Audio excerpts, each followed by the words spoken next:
I think if I hear you call me Becky one more time, six-pack, I'm gonna pop your tops. All six of them. Who are you?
Hey, this is Matt once again. Welcome back to another video. There's another paid request, this time for Broad Stipe.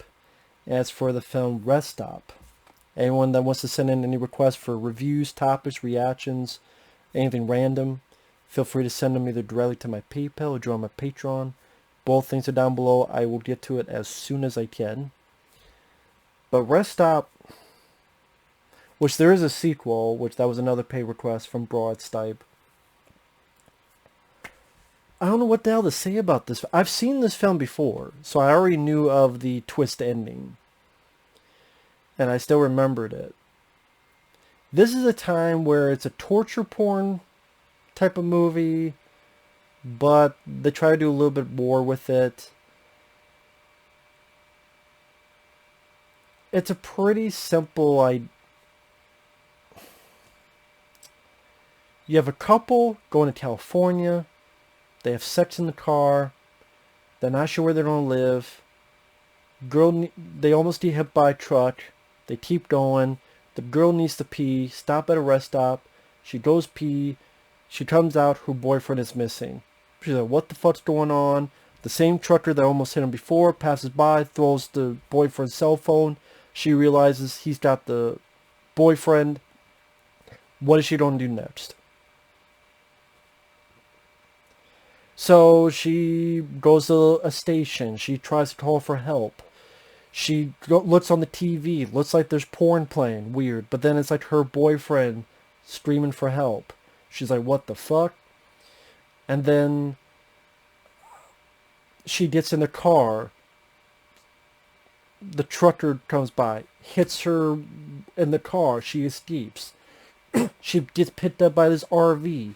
There's a bunch of fucking weird people on there. Weird religious people, including two twin kids and this little disfigured munchkin with a camera in the back. As well as an old man and old woman. They tell her she's a sinner. She gets the fuck out. Gets to another rest stop, which might have been the same rest stop. Then she finds a lady. The lady tells about how she was picked up and tortured by the guy in the truck. And she's like, you get what you deserve. And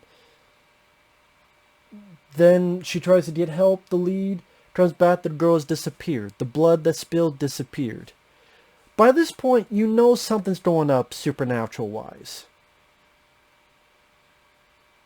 The fact that, the TV had the boyfriend screaming, like all this weird shit.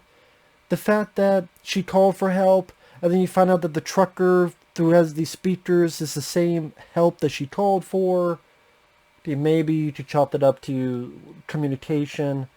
But now this girl she saw goes outside, comes back in a minute. Not only is she gone, but all the blood, everything is gone. Again, you know something is up. You already know something's up.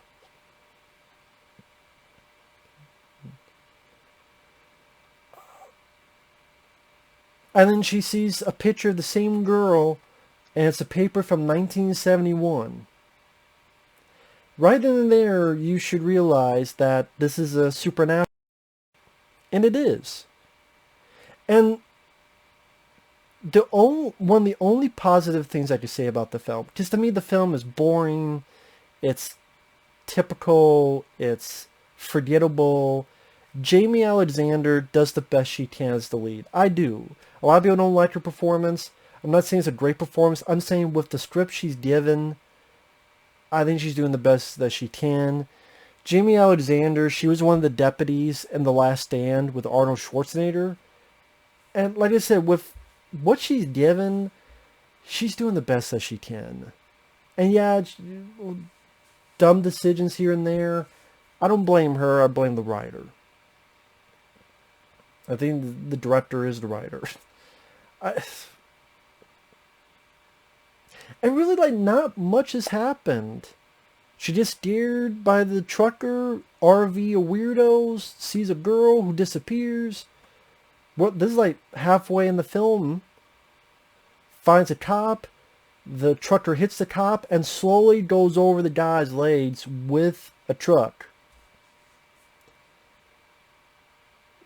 Now, the fact that the truck goes this and this and this and this and still drag the fucking cop, lady. Doesn't take that fucking long for him the truck to literally go this and this and keep going on the fucking cop's legs. Move your ass.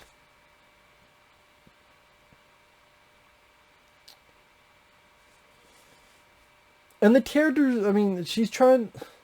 Listen, the actress, when she brings the cop into the rest stop.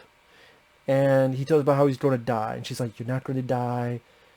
She's doing the best that she can. I do believe that with Jamie Alexander. Most people might not. What the fuck you talking about, Matt? But with all the other shit, just boring or whatever shit, she's doing the best she can, man. You can't make pumpkin pie from cow shit. It's just the way it is. So he begs her to kill him. She's like, no, I'm not going to do that. There's a point where the killer gets her hand through a door and bites like her finger off. Not too bad of an effect. The cop makes her shoot him. She's going to escape, turns, and the cop has disappeared. So again, right here and now, you should know there's something going on supernatural. The second other decent thing, other than the one little 2 pieces of gore like the finger being bit off, this is a pretty good stunt. Where the killer is putting fire and Molotov cocktails, whatever. She gets on top of the rest stop. She's running. The whole thing blows up right behind her as she jumps and falls to the ground. I think that's a pretty good stunt. Pretty good stunt.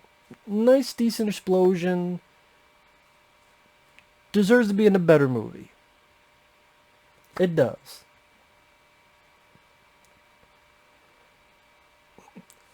She finds her boyfriend dead. Mouth has been sewed shut. Confronts the bad guy.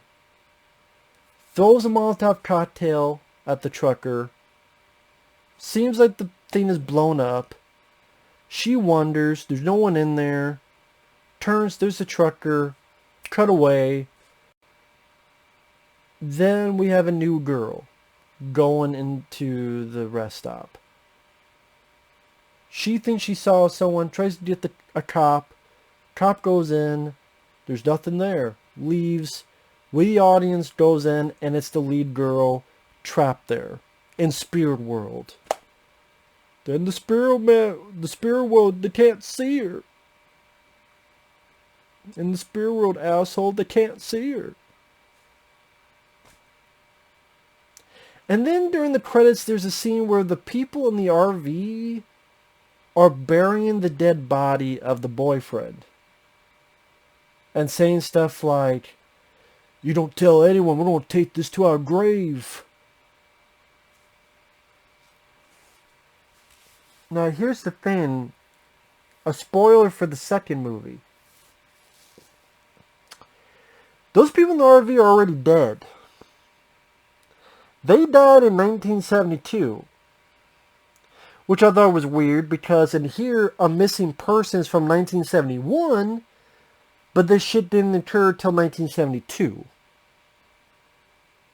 So wait a minute, the girl went missing in 1971, and her ghost is there because of apparently what's going on, but this started in 1972, whatever. And the story is the RV people picked up the trucker. The trucker was a decent guy at first, but then fucks the woman. She's liking it until her husband finds her. Then she hates it. The family kills the trucker. The trucker comes back, kills the religious RV nutcases. And so now they're all ghosts among this rest stop area. So if they're ghosts, why are they worried on burying the dead body? Why are they working for the trucker that killed them? Like, they don't help bury a body that the trucker who murdered them did. And then they say, this is between us. Over our dead bodies. You're dead! The fuck does that mean? No, he says, gonna take this to our grave. Take this to our grave. You are in your grave! You're in your fucking grave! You're past your grave!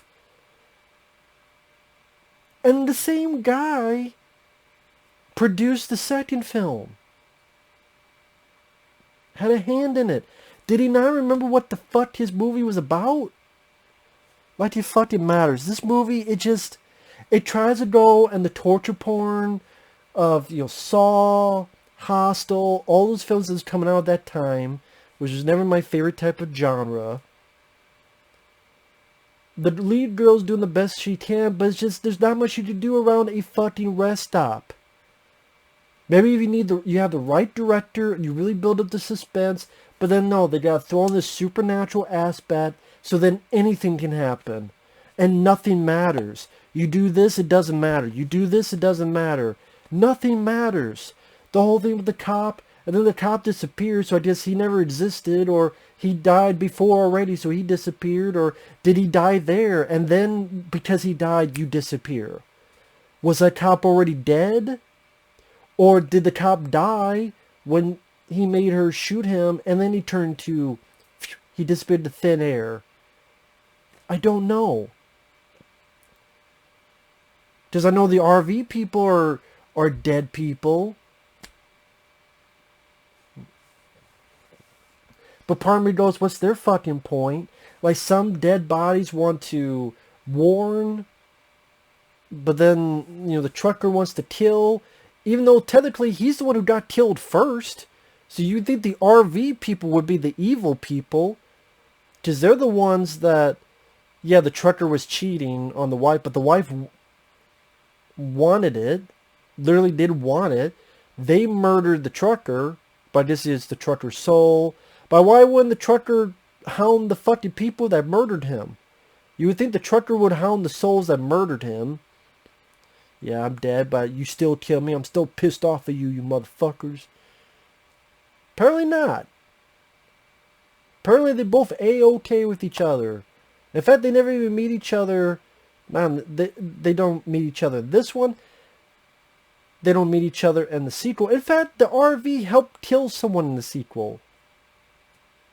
I just, whatever the fuck they feel, I don't know, I'll get to that. Just don't try to make sense of it, Matt. Don't try to make sense of it. There's a reason why this gets a 4.79 to B. It's really not much to recommend. If you like torture stuff, honestly, even the first Hostel and some of the Saw films are better than this. They got more of what you want. There's not much story here. The background I'm talking about, you hear in the beginning of the sequel, not in this one. You don't get any background in this one. You don't really get to know what's going on in this one. The only reason I know is because I saw the sequel back to back with this. So, other than a lead she's trying a decent stunt with her jumping off a rest stop, blowing up, once in a while a decent little bit of gore, like getting her finger bit off. What is there to really recommend? Did I find it scary? Suspenseful? No. Granted, that's hard because I've seen the film before. I already know how it ends, so I can't remember how I first thought of this movie. I saw this movie probably 2009, 2010. It was when I worked at the video store. I just rented whatever DVDs because I could rent it for free because I was working there. I don't even know if I ever reviewed it. Probably a lot of times just watch it and be like, fuck it. Not reviewing it, I don't want to. So, I don't know what else to say about it. Direction-wise, looks like a direct-to-video film. Nothing more, nothing less. Anything with camera angles or tricks, not that I could think of, that really come to fruition in my mind. Characters, all you know about the lead is guy with her boyfriend. The boyfriend is literally in it for 5 minutes. The boyfriend is in it enough to go with me. We're going to California. We fucked in the car. And yeah, my friend said we don't have a place to stay there. We'll find something, don't worry. That's all we know about the boyfriend. The lead girl, you don't know anything about her story. You don't know anything about her history. You don't know anything about her, really. So why should I give a shit?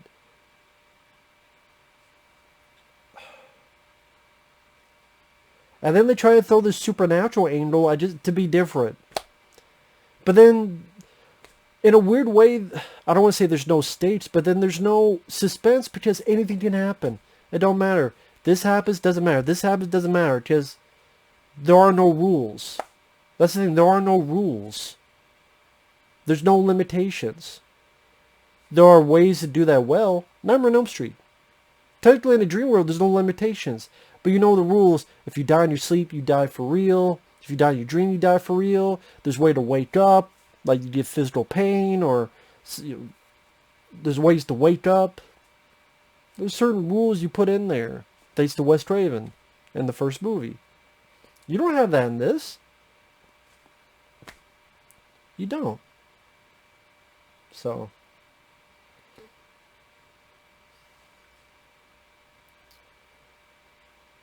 I don't know what else to say. With that said, thanks for watching. We'll see you guys later. Bye-bye.